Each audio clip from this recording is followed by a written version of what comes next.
My name is Emma, and I'm 28 years old.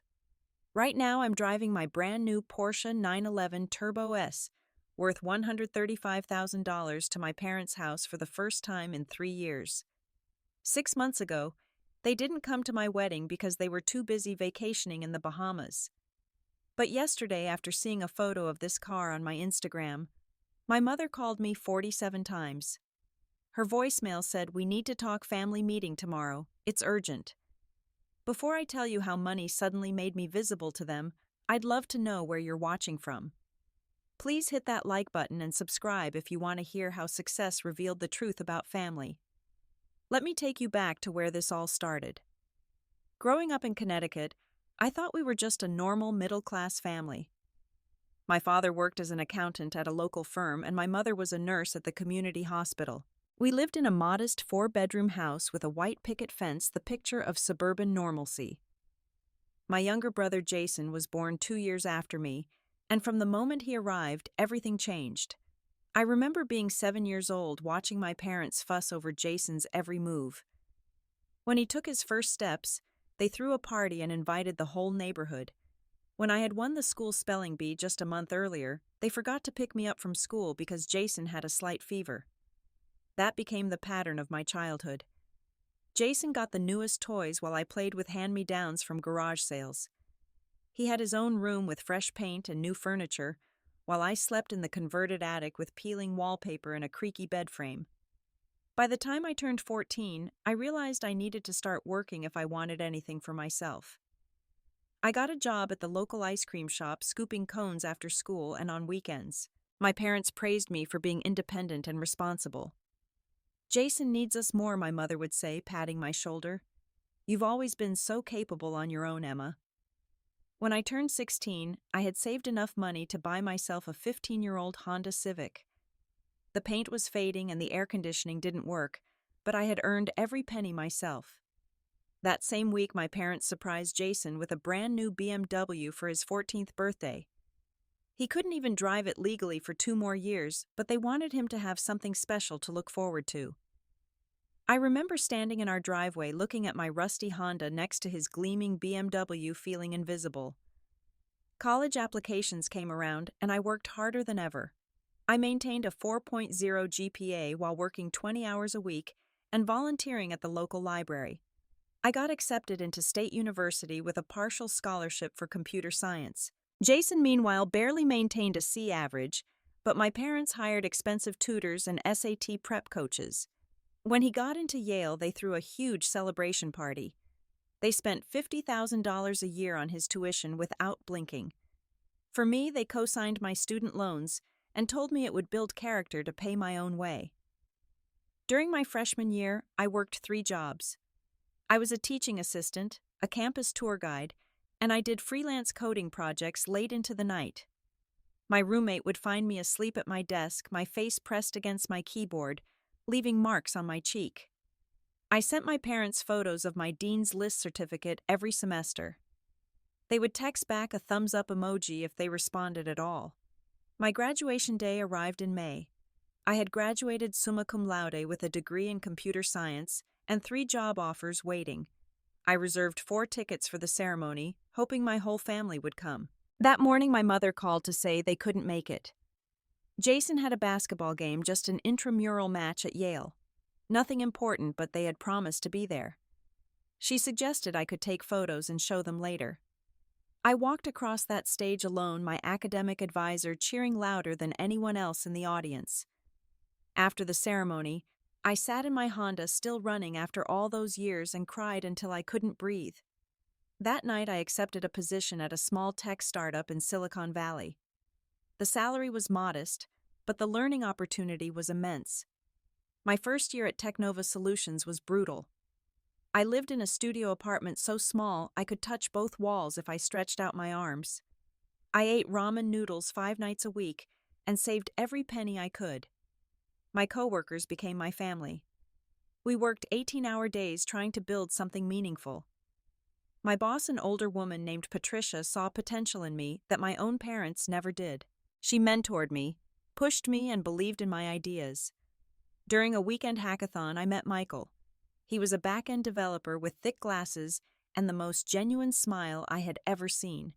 We bonded over debugging code at 3 in the morning, sharing cold pizza and dreams about changing the world with technology. He listened when I talked about my family, never judging, just holding my hand when the memories hurt too much.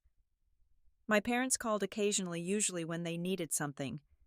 Could I help Jason with his computer science homework, even though he was majoring in business? Could I design a website for my mother's friend's boutique for free? Each time I helped, hoping it would make them see me, value me, love me the way they loved Jason. 2 years after meeting Michael, we started building something extraordinary together. Along with 2 friends from the hackathon circuit, David and Lisa, we began developing an AI-powered healthcare application. The idea came to me after watching my grandmother struggle to manage her medications and doctor appointments before she passed. We wanted to create something that would help elderly patients navigate the complex healthcare system with dignity and independence. We worked out of Michael's garage, which was barely bigger than my studio apartment. For 2 years, we didn't pay ourselves a salary. Michael and I moved in together to a tiny 1-bedroom apartment in the rough part of town. We furnished it with items from Craigslist and ate beans and rice so often that we joked about opening a restaurant. Every spare dollar went into servers, development tools, and patent applications. My parents visited once during this time. They stayed for exactly 45 minutes. My mother wrinkled her nose at our apartment, asking why I was wasting my education playing with computers in poverty. She spent the entire visit talking about Jason's new job in pharmaceutical sales, which he had gotten through his fraternity brother's father. He was making 6 figures right out of college, living in a luxury apartment my parents had helped him buy. "Why can't you be more like your brother?" my father said, looking around our cramped living space. "Get a real job with stability instead of chasing pipe dreams." That night after they left, Michael held me while I sobbed. He reminded me that we were building something that mattered, something that would help millions of people. His faith in our vision kept me going when my own family's doubt threatened to break me. The breakthrough came unexpectedly. A major hospital system in California discovered our app through a medical technology conference where we had scraped together enough money for a tiny booth. The head of geriatric care tested our prototype with her own mother who had Alzheimer's. The app's AI helped her mother remember medication schedules, tracked her symptoms, and alerted family members about concerning changes in behavior patterns. 3 weeks later, we signed our first contract for $500,000. I called my parents immediately, my hands shaking with excitement. My mother's response was lukewarm at best. "That's nice, dear. Jason just got promoted to regional manager. He's buying a house in Westchester." But we didn't need their validation anymore. The hospital contract opened doors. Within 6 months, we had contracts with 12 healthcare systems. We hired our first employees, moved into a real office, and started paying ourselves modest salaries. Michael and I could finally afford to go on real dates instead of just coding side by side.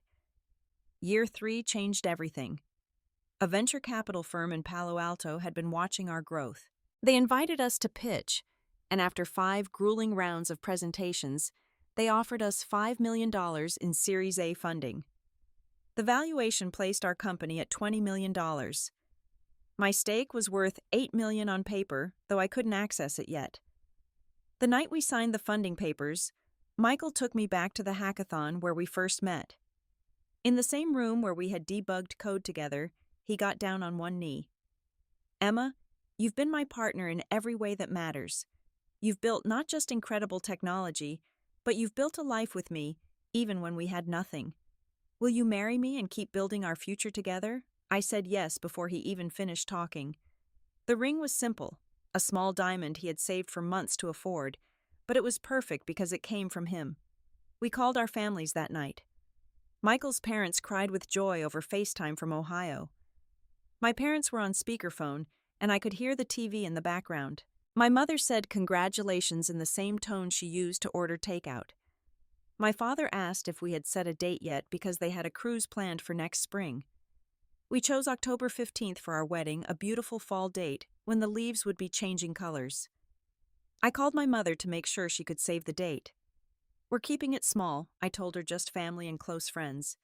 About 50 people at a garden venue in Napa Valley." There was a pause on the line. "Oh, Emma," she said slowly, "your father and I already have plans for that weekend. We're going to the Bahamas with Jason and his new girlfriend. The tickets are non-refundable." I couldn't speak. Michael watched my face crumble from across the room. "Can't you change the dates?" I finally managed to ask. "Why don't you change your wedding date? This trip has been planned for months. Besides, it's not like this is a once-in-a-lifetime thing. People get married all the time. If you have a second wedding, I promise we'll try to make it." I hung up without saying goodbye.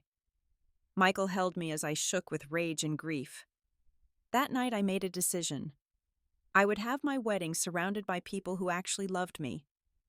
My parents had made their choice, and now I was making mine. Our wedding day dawned crisp and clear. The garden venue in Napa was decorated with simple white flowers and twinkling lights. 53 people who genuinely cared about us filled the seats.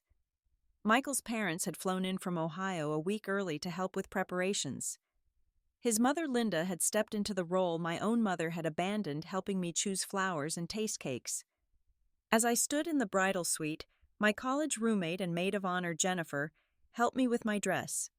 It wasn't the elaborate gown I had dreamed of as a little girl, but a simple, elegant sheath that I had bought off the rack and had tailored. Jennifer squeezed my hand as she saw me looking at my phone, hoping for a last-minute text from my parents. Nothing came. The ceremony began at sunset. As I walked down the aisle alone, I saw Patricia, my former boss and mentor, wiping tears from her eyes. David and Lisa, our co-founders, beamed with pride. Michael's 8-year-old niece scattered rose petals with infectious enthusiasm.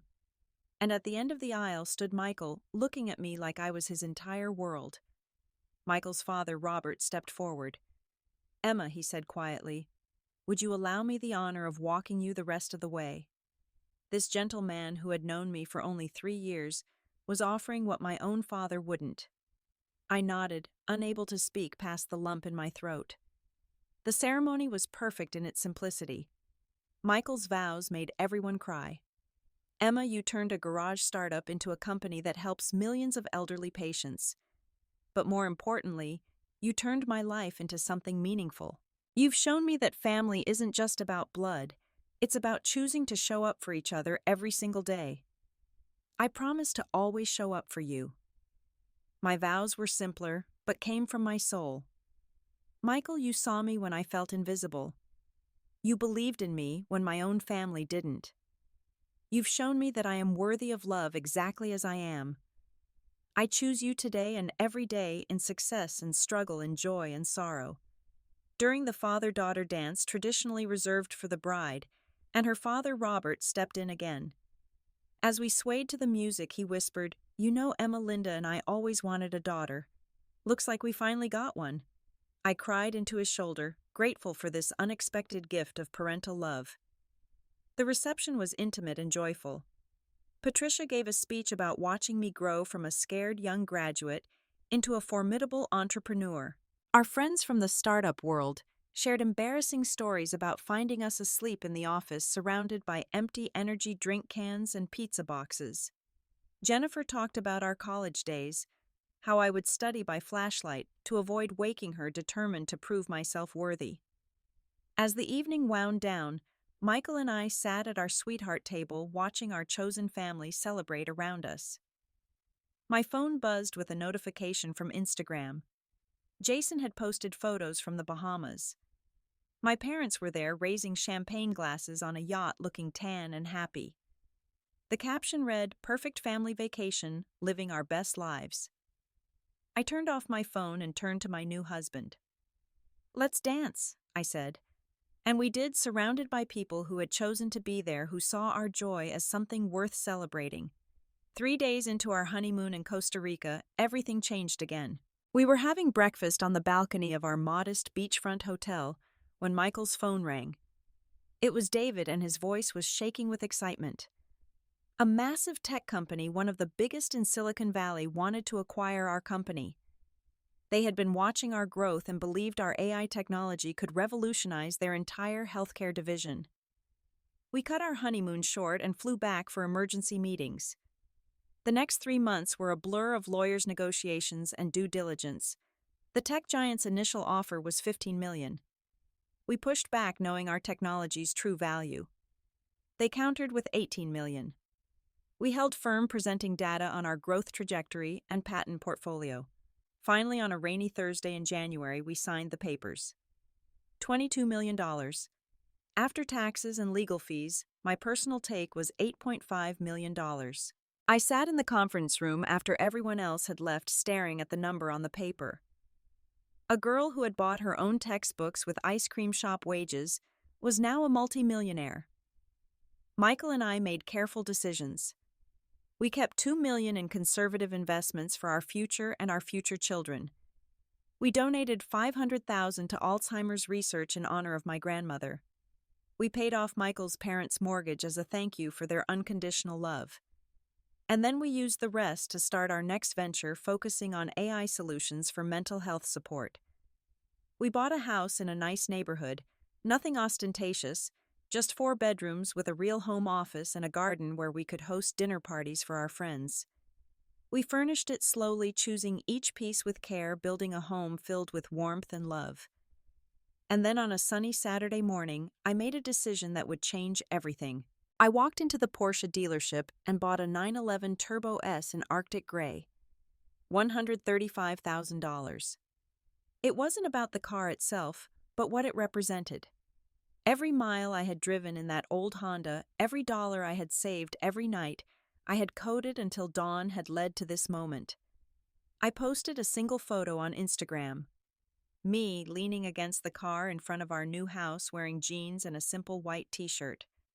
The caption read, "From a 15-year-old Honda to this. Remember that your journey is yours alone. Success isn't about proving others wrong, it's about proving yourself right.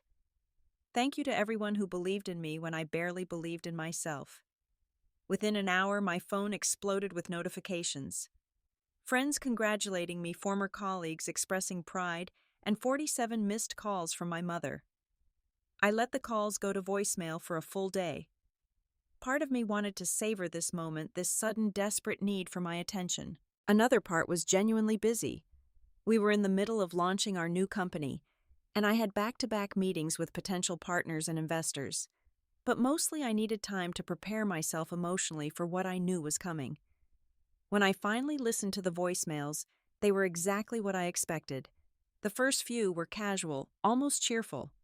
"Emma, it's Mom. Give me a call when you get a chance." By the 10th message, the tone had shifted. "Emma, this is urgent. We need to talk." The final message was different. "Your father and I saw your post. We're very concerned about you flaunting wealth like this. Family should share success. Call immediately." I was in our home office reviewing pitch decks when she called again. Michael was beside me working on code architecture. He looked up when my phone rang, seeing my mother's name flash across the screen. "You don't have to answer," he said gently. But I knew I did. This had been building for 28 years. "Hello, Mother." My voice was calm, professional. "Finally, I've been trying to reach you." Her voice was honey-sweet, a tone I hadn't heard since I was very young, before Jason was born. "How are you, sweetheart? It's been so long since we've talked properly." "I'm fine. We just launched our new company last week." "Yes, I saw on Facebook. So proud of you, darling. Your father and I were just saying how we always knew you'd be successful. You get your drive from us, you know." The audacity took my breath away. Michael reached over and squeezed my hand, grounding me. "Is there something specific you needed, Mom?" There was a pause. "Well, can't a mother call her daughter? But since you asked, we do have a family situation. Jason is going through a rough patch." Of course he was. "What happened this time?" My mother's voice dropped to a conspiratorial whisper, as if Jason might hear her. "He invested in a friend's startup. Some app for party planning or something. He put in $300,000. $300,000. Where did he get that kind of money?" "Well, we helped him a bit, and he took out some loans. The company folded last month. Complete disaster. He also lost his job. The pharmaceutical company downsized, and apparently his performance reviews weren't strong enough to keep him on. I waited knowing there was more. He's staying with us now. Your father and I are supporting him, but our retirement savings aren't what they used to be. This is why family needs to stick together, Emma. We need to have a family meeting. Tomorrow, 2 o'clock. Be here. Mom, I have meetings tomorrow. We're in the middle of Emma. Her voice turned sharp. Your brother needs you. We have given everything to both our children. Now it's time for you to give back. Don't be selfish. You gave everything to both your children. My voice was dangerously quiet. Really, don't be dramatic. You know we love you both equally. I'll think about it. I hung up before she could respond. That evening, my father called. His approach was different but equally manipulative. Emma, your mother is upset. You know how she worries. We just want what's best for the family. Jason made some mistakes, but he's your brother. Blood is thicker than water. Is it? I asked. Because I seem to remember my blood relatives choosing a beach vacation over my wedding. That's different, and you know it. Stop being petty. We'll see you tomorrow. After he hung up, I sat in our garden watching the sunset. Michael brought me tea and sat beside me. What do you want to do? He asked. I want to go, I said slowly. Not to give them money, but to finally say everything I've never said. To close this chapter properly. He nodded. I'll come with you. That night, Jason sent me a text. First contact in over a year. Hey, sis. Heard you're killing it. Good for you. Hope we can talk tomorrow. Could really use some advice. Then another mom and dad don't get how hard it is out here. You understand. We're family. Then a third. Saw your car. Nice ride. Must be nice to have made it. I screenshot the messages and added them to a folder on my laptop. I had been collecting evidence for years without really knowing why. Every dismissive email, every ignored achievement, every rejected request for help when I was struggling. Now I understood. I had been preparing for this moment my entire life. The next morning I dressed carefully. Not to impress, but to feel confident. Simple black pants, a white silk blouse, my wedding ring, and the small diamond earrings Michael had given me for our anniversary. I transferred the folder to my tablet and printed a few key documents. Michael dressed in jeans and a button-down shirt. We took the Porsche not to show off, but because it was mine, bought with money I had earned through years of sacrifice and work my parents had never acknowledged. As we drove to Connecticut, I thought about the girl I used to be desperate for scraps of approval. That girl had transformed into a woman who knew her worth. The Porsche purred beneath me, a symbol not of wealth, but of every obstacle I had overcome alone. Are you ready for this? Michael asked, as we pulled into my parents' driveway. I looked at the house where I had grown up feeling invisible. The basketball hoop where Jason had played while I studied. The window to the attic room where I had dreamed of a different life. I've been ready my whole life, I said. Jason opened the door before we could knock. His appearance startled me. The golden boy looked tarnished. His expensive clothes were wrinkled, his hair unbrushed, and there were dark circles under his eyes. But what struck me most was how he looked at the Porsche in the driveway with naked envy and something else. Shame, maybe. Emma.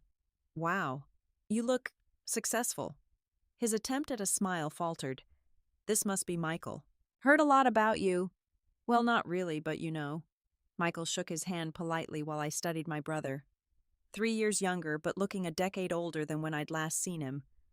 The confidence that came from being the favorite had crumbled, leaving someone I barely recognized. Everyone's in the living room, Jason said, leading us inside. The house hadn't changed.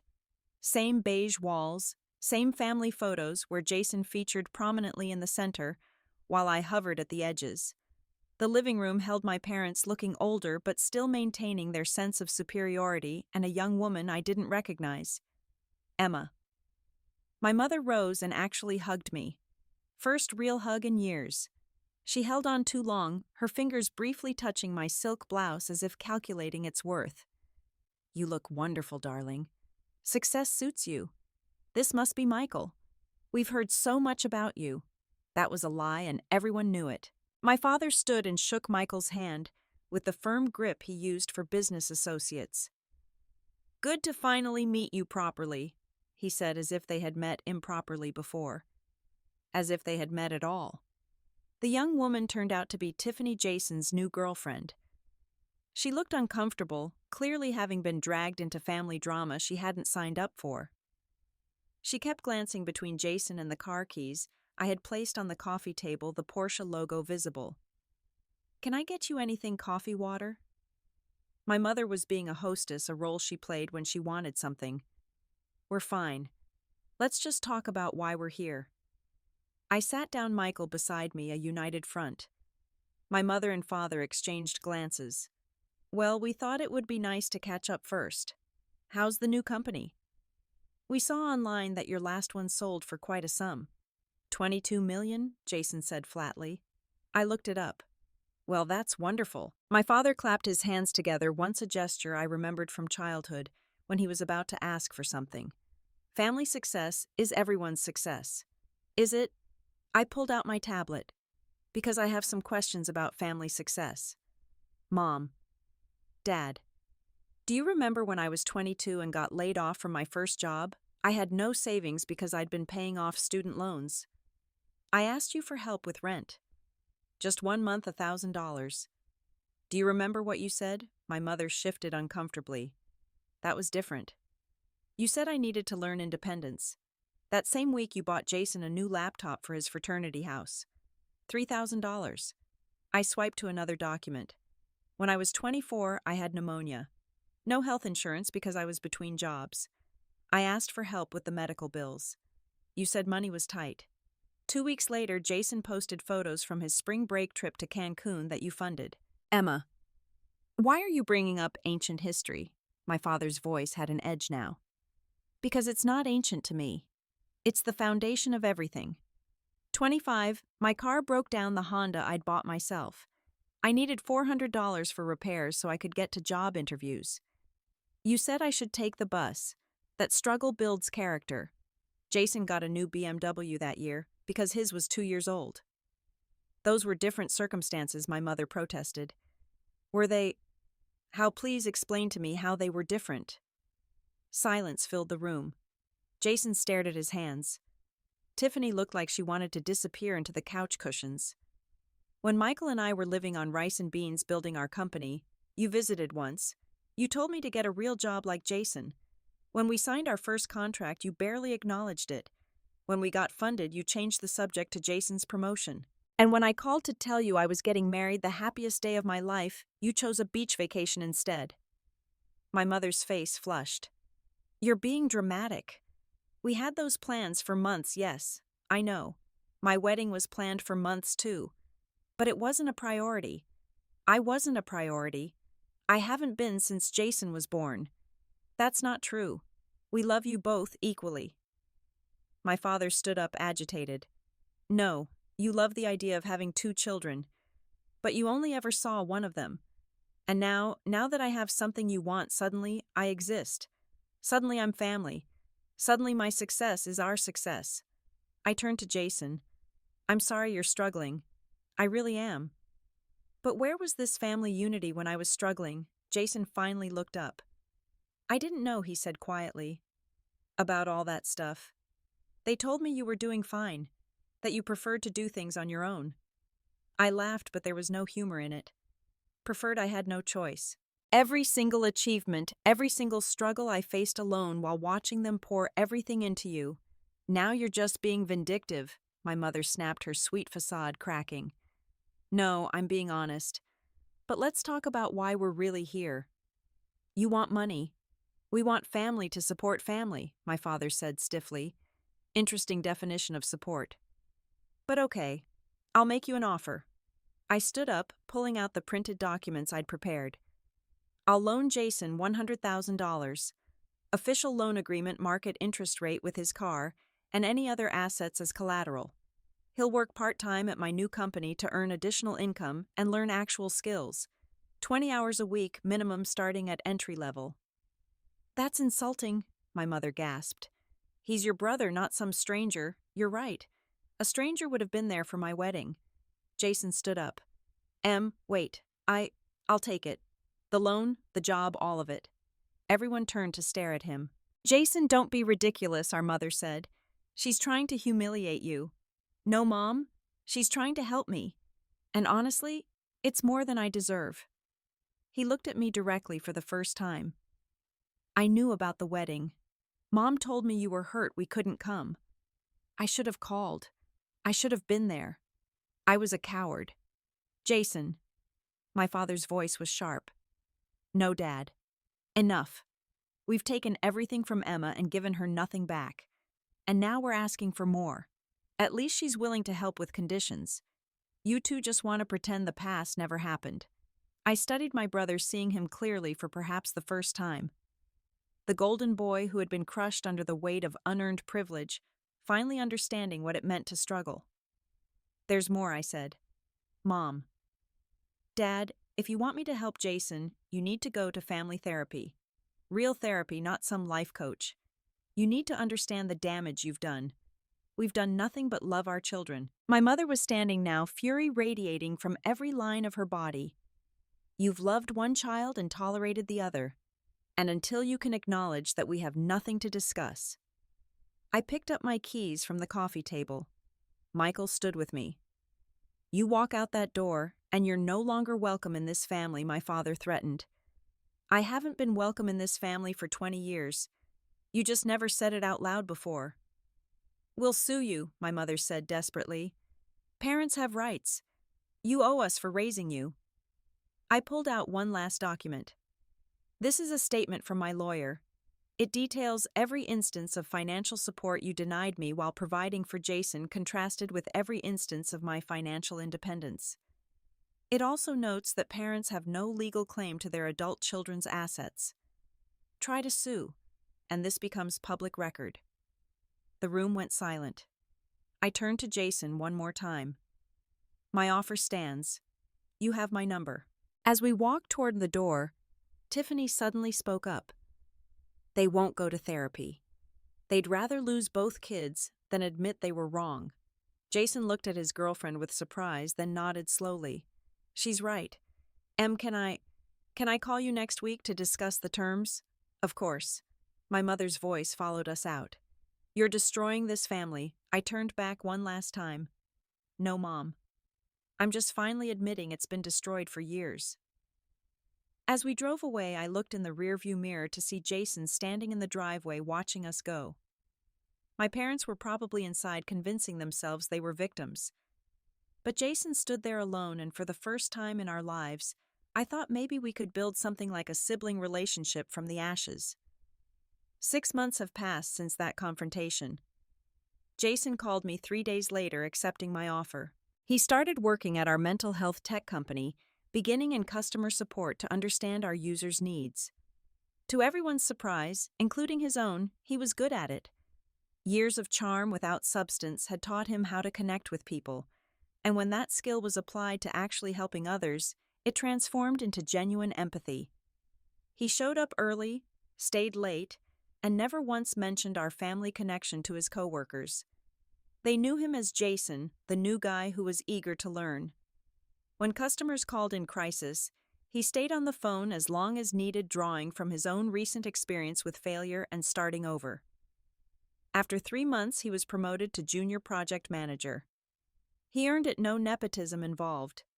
He'd paid back $20,000 of the loan already and never missed a payment. More importantly, he started therapy on his own, separate from our parents. We met for coffee every Friday morning, slowly building the relationship we'd never had.